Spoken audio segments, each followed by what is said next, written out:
Hello there. Hatred. We see it everywhere in the world today. It's the internal condition that leads to things like prejudice and genocide and war. Hatred is essentially the emotional state of deep and intense dislike, aversion, or even hostility towards someone or something. It's perhaps the most extreme form of vibrational resistance to something. It is resistance to the degree that one wishes to destroy the thing that is perceived to be causing the unhappiness within them. But what is it exactly that causes hatred? Hatred is caused by the perception of threat. What is a threat? A threat is you facing something that's going to diminish something that you hold dear. A threat is something that's likely to cause danger or damage. In other words, it's something that's likely to hurt you. When a person feels as if they're in the presence of a threat, they feel fear, and that fear is quickly converted to anger, which is a state of defense. You can think of anger and aversion as a person's attempt to keep their boundaries intact so as to stay safe. The person tries to push that thing away from itself or somehow eradicate the threat. Hatred is the human ego in a state of defense. When we find ourselves hating something, the question we have to ask ourselves is, what threat does this thing pose to me? How is it hurting me? And what am I afraid of? For example, a woman may feel hatred towards another woman who's beautiful, and upon further reflection, she might find that that woman is a threat to her own sense of self-esteem, her self-concept. Or, for example, a man may start to feel hatred towards another man that's flirting with his girlfriend. But upon deeper reflection, he finds that it's because that man poses a threat to his sense of security and connection within his relationship. Or a group of people might feel hatred towards another group of people, because pretend they have different religious views. Upon deeper reflection, one of those religious groups might find that the reason they hate the other is because of the belief they hold about them. They may think that this other group is evil or wicked, and so their beliefs about this other person makes them think that that other group is a threat to life on earth, a threat to happiness. The safer we feel, the less we hate.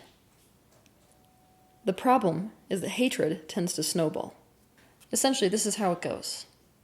We perceive a threat first.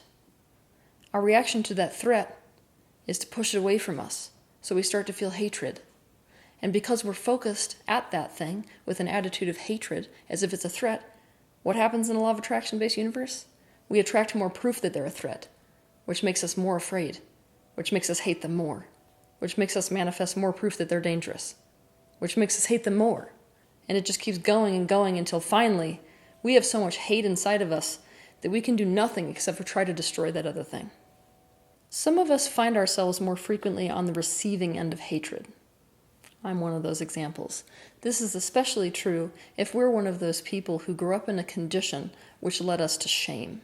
That means in our childhood, the belief which we inherited from the people who were raising us was that there's something about us that's bad or wrong.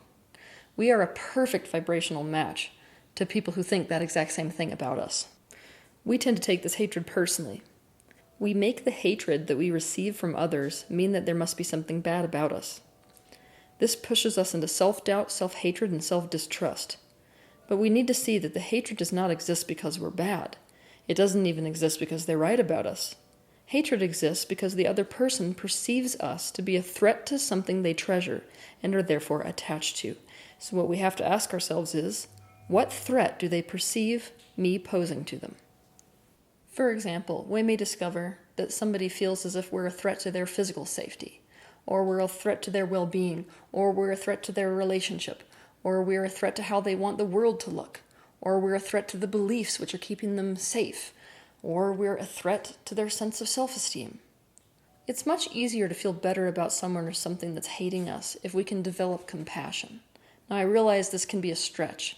Feeling compassion for someone who hates you and who is potentially actively trying to destroy your life is quite difficult. But remember that what you're after here is not letting them off the hook for hating you or doing the things they're doing.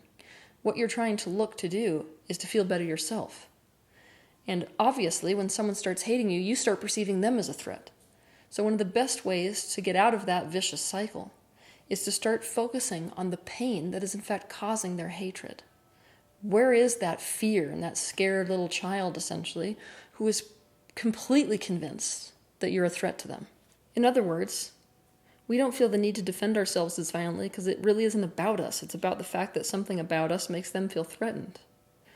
Perhaps we can even help them feel less threatened about whatever they feel threatened about relative to us. When it comes to hatred, regardless of whether it's us hating them or them hating us, what we have to do is to address the fear and the pain that is underneath that hatred. We have to access the vulnerability. So when you encounter hate, I want you to do 3 things. Number 1, you need to question the threat. This means you got to get present to what threat this person poses, or what threat they think you pose. You got to be really aware of what that is first, and you have to question it. Is this genuinely a threat? Is that a threat they actually pose to me? Is it a threat I actually pose to them? We also have to explore and loosen our negative attachment to the thing we think they pose a threat to. Obviously, if we start hating somebody, or if they start hating us, it's about the fact that we feel like we have to defend something which we're attached to. This is a perfect opportunity for those of us who are in the spiritual practice to question our level of attachment. Obviously, I've identified with this particular thing so strongly that in and of itself is causing me pain. 2, find non-reactive conscious strategies to diminish the potential threat without causing the other person harm. For example, let's say that the other person poses a threat to my self-esteem. How could I go about decreasing that threat to my self-esteem without causing them pain? Step 3, increase your feeling of safety and integrity.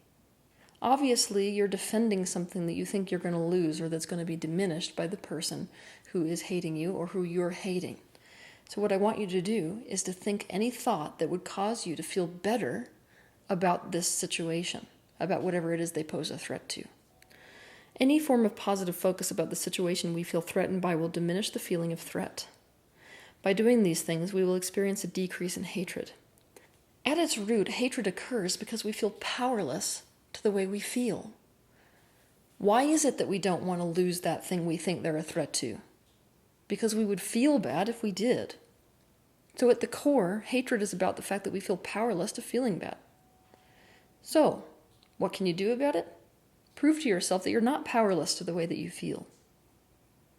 Any amount of focus on anything or any action you take that makes you feel better or more secure relative to the thing you think you are going to lose will cause you to feel better. When we hate, we feel bad and don't think we can feel good as long as the thing we think caused us to feel bad, the threat, still exists. Taking our focus off those things that cause us to feel bad and placing our focus on things that cause us to feel good allows us to see that we do have the ability to alter how we feel deliberately. This empowerment helps us to see that we aren't just at the mercy of the world, and thus we feel less threatened by things, and thus we don't feel hate towards them. For example, let's say that you feel hatred towards your boyfriend's ex. When you ask yourself the question, what threat does this pose to me? You might come up with an answer like, she really poses a threat to the connection that I feel with this person. I feel like if she's in the picture, I'm going to lose my connection with him. First, you question a threat. Is she really a threat to your connection with your boyfriend? If so, how? You may want to do Byron Katie's process called the work on this idea.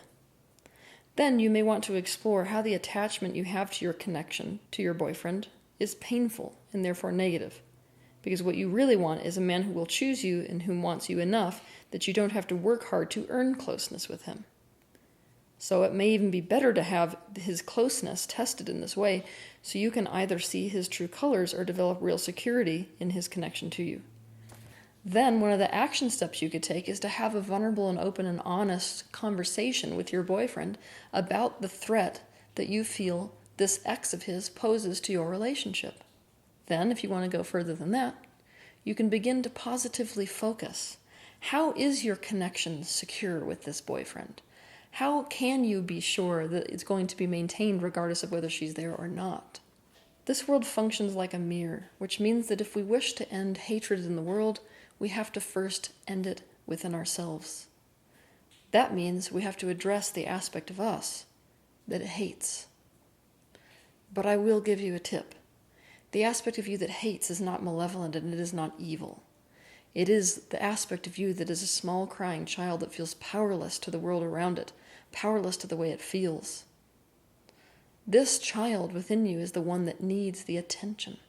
And when I say child, I don't want you to then go into the space where you're thinking that a child is less evolved or that a child essentially is not as spiritually enlightened as an adult. Because we love to do that. We love to be like, oh, it's the underdog and it's sort of like lower on the value scale than my adult self. That's not the way that the inner child works. But this is an aspect of you that is deeply in pain. And so it needs your conscious attention, your conscious focus.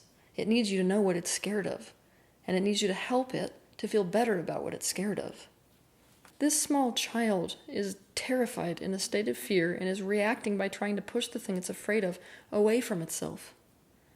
We need to feel love and compassion towards this aspect of us that's feeling threatened. And by doing this, we create more safety for ourselves. And this subdues the hatred. Now, before I continue, I have to say that in the spiritual field, hatred has become a little bit like anger. It's not okay to admit that you feel that way. In fact, you're so not spiritually enlightened if you hate anything. So just cram that deep down inside and never admit to it. But here's the thing. It's natural when we feel threatened to basically jump into a space of hate.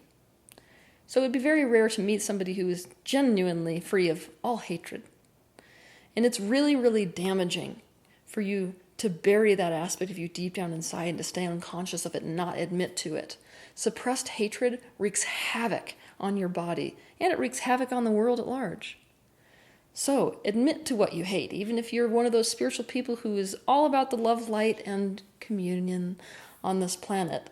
It's really important for you to actually become conscious of the hatred that you have so that you can find some resolution to it instead of just trying to convince yourself it doesn't exist. On the other hand, when we are not in the practice of suppressing our hatred, but we are also not conscious enough to work with it directly, we mistake the fight or flight peak in energy we feel in hatred for power. Hatred is the opposite of power. It only occurs when we feel powerless to a threat, when we become reactive. Instead of addressing the internal world in a state of fear, we try to eradicate the threat itself.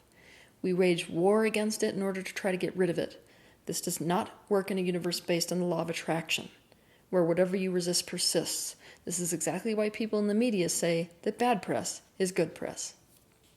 Hating someone feels bad. It doesn't just feel bad to the person who's on the receiving end of our hate. It feels bad to us. We have the tendency of thinking, when we feel hatred, that whatever we are perceiving to be a threat is what is causing that feeling within us.